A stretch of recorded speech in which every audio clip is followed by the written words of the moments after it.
హల్లెలూయా. దేవునికి మహిమ ఘనత ప్రభావములు కలుగునుగాక. మరొక ఉదయకాల సమయము మేల్కొలుపు ప్రార్థన సహవాసము దేవుడు మనకు అనుగ్రహిస్తూ ఉండగా, ఈ విధంగా దేవుని నామాన్ని బట్టి మనమందరం కూడా ఈ ఉదయకాల సహవాసంలో పాలు పంపులు పొందుకొనుట మరి ఎంతో ధన్యత, ఎంతో మేలు. అది మన కుటుంబాలకు దీవెనకరం. ప్రియ సహోదరుడా, సహోదరి, ఎవని మనసు నీ మీద ఆనుకునునో వానిని నీవు పూర్ణ శాంతి గలవానిగా కాపాడుదువో, ఏలయనగా అతడు నీ యందు విశ్వాసము ఉంచి ఉన్నాడు. ఈ మాట యెషయా గ్రంథము 26వ అధ్యాయం 3వ వచనంలో రాయబడింది.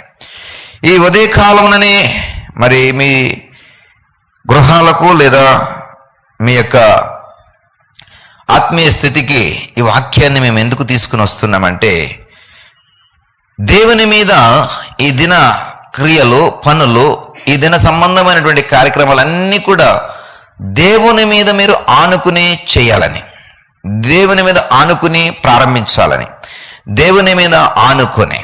ప్రియ సహోదరుడా, సహోదరి, ఎవరైతే ఇలాగ ఆనుకుని మరి ఆ కార్యములు లేదా పనులు చేయడానికి పురుకొల్పబడతారో వారిని ఆయన పూర్ణ శాంతి గలవారుగా కాపాడతాడట.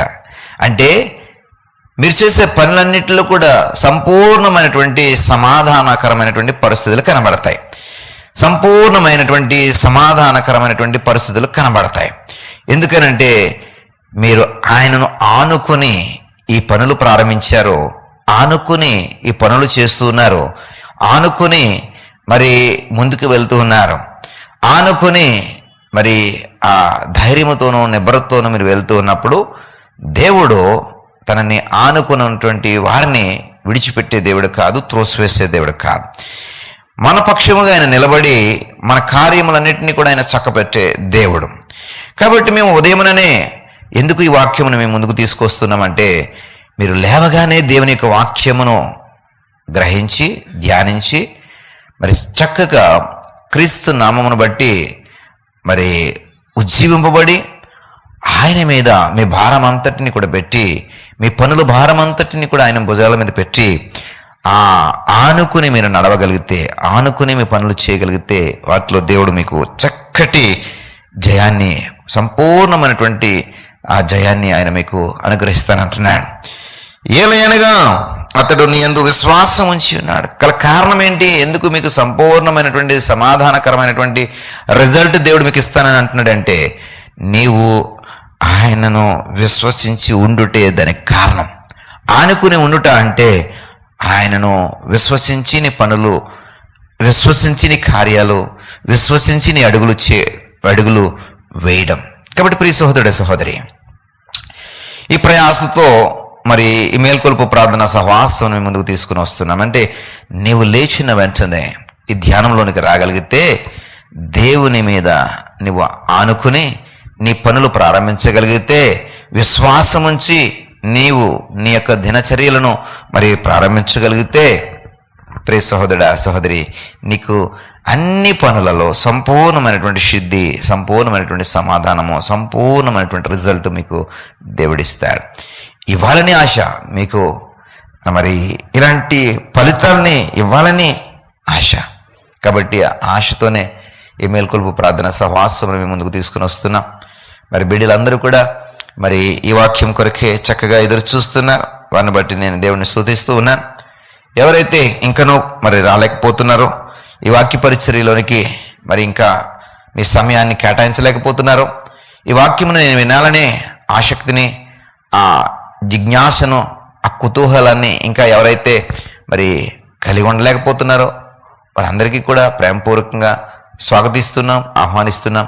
ఇది ఎక్కువసేపు ఉండదండి, కొద్ది నిమిషాలు, 5 నుండి 10 నిమిషాలు మాత్రమే ఈ వాక్య పరిచర్య ఉంటుంది. ఎందుకంటే మీ సమయమును లేదా మీ యొక్క కాలాన్ని మరి నేను ఈ విధంగా వ్యర్థపరచటం నాకు ఇష్టం లేదు. ఆ ప్రారంభ 5-10 నిమిషాలు, మీ దినచర్యలో ప్రారంభ నిమిషాలు ఏదైతుందో ఆ నిమిషాలు మాత్రమే దేవునికి ఇవ్వాలని, దేవుని యొక్క అనుగ్రహమునకు పాత్రులుగా మీరు మరి మీ దినచర్యలను ప్రారంభించాలని, ఆయన మీద ఆనుకుని మరి మీ యొక్క జీవితాన్ని కొనసాగించాలని ఈ విధమైనటువంటి ఆలోచన దర్శనంతోనే ఈ యొక్క పరిచర్య చేస్తున్నాం. కాబట్టి ప్రేమపూర్వకంగా ఆహ్వానిస్తున్నాం. ఉదయం లేవగానే 5 నిమిషాలు ఈ పరిచర్యలో, ఈ సహవాసములో పాల్పంపులు పొందుకోండి. చక్కటి ఫలితాలని దేవుడు మీకు ఇవ్వబోతున్నాడు. సంపూర్ణమైనటువంటి ఫలితాలను మీకు ఇవ్వబోతున్నాడు. ఇది జరిగింది నా జీవితంలో, ఇది జరగలేదు అనేటువంటి అలాంటి క్వశ్చన్ మార్క్తో ఉన్నటువంటి లేదా అసంపూర్తికరమైనటువంటి పరిస్థితులు దేవుడు ఇవ్వడం. నీకు సంపూర్ణమైనటువంటి సిద్ధిని ఇస్తాడు, సంపూర్ణమైనటువంటి ఫలితాలను ఇస్తాడు. కాబట్టి ఆయన్ని ఆనుకుని అడుగులు వేయడం నేర్చుకుందాం. ఆయన మీద మనం భారం వేసి నడవడం నేర్చుకుందాం. మన రోజులన్నింటినీ కూడా దీవెనకరంగా మార్చుకుందాం.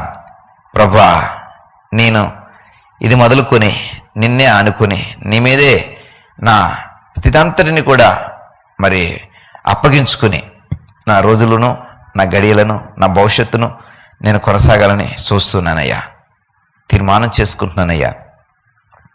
నాకు సహాయం దయచేయండి. ఆనుకుని నీ దగ్గరికి వస్తూ ఉండగా నన్ను త్రోసివేయక నా పక్షముగా మీరు నా కార్యాలు చేయండి ప్రభు అని చిన్న ప్రార్థన చేసుకుందామా? ప్రార్థనలో ఏకీభవిద్దాం. దగ్గర తండ్రి, కృపగలిగిన దేవ, మాకు ఇచ్చినటువంటి ఈ ఉదయకాల ధ్యానమును బట్టి మీకు స్తోత్రాలు. ఎవరైతే ప్రభా మీ మీద ఆనుకుని ఆ యొక్క పనులను ప్రారంభిస్తారో వారికి పూర్ణ శాంతి, పూర్ణ సిద్ధి ఇదిగో నేను కలుగు చేయబడుతుంది. వారు కాపాడబడతారు. వారి కార్యములన్నింటిలో కూడా ఫలితం ఇవ్వబడుతుంది. ఎందుకంటే వారు నీ నామమందు విశ్వసించారు కాబట్టి, నామమందు విశ్వాసం ఉంచారు కాబట్టి. నీ నామమందు విశ్వాసం ఉంచితే ఇంత గొప్ప కార్యాలు, మా పనులన్నీ కూడా ఎంత చక్కగా చక్కబెట్టగలిగే పరిస్థితి మేము చూడగలుగుతామని నీ లేఖనాల ద్వారా మేము తెలుసుకుంటూ ఉన్నాం.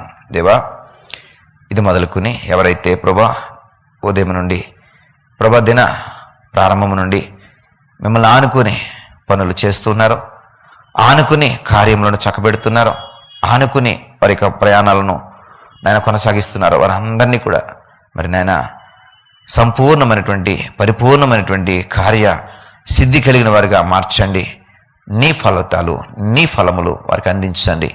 మహిమ, ఘనత, ప్రభావం మీరే పొందుకోనమని యేసు వారి నామమును బట్టి ప్రార్థించి వేడుకొంచున్నాం పరమ తండ్రి. ఆమేన్.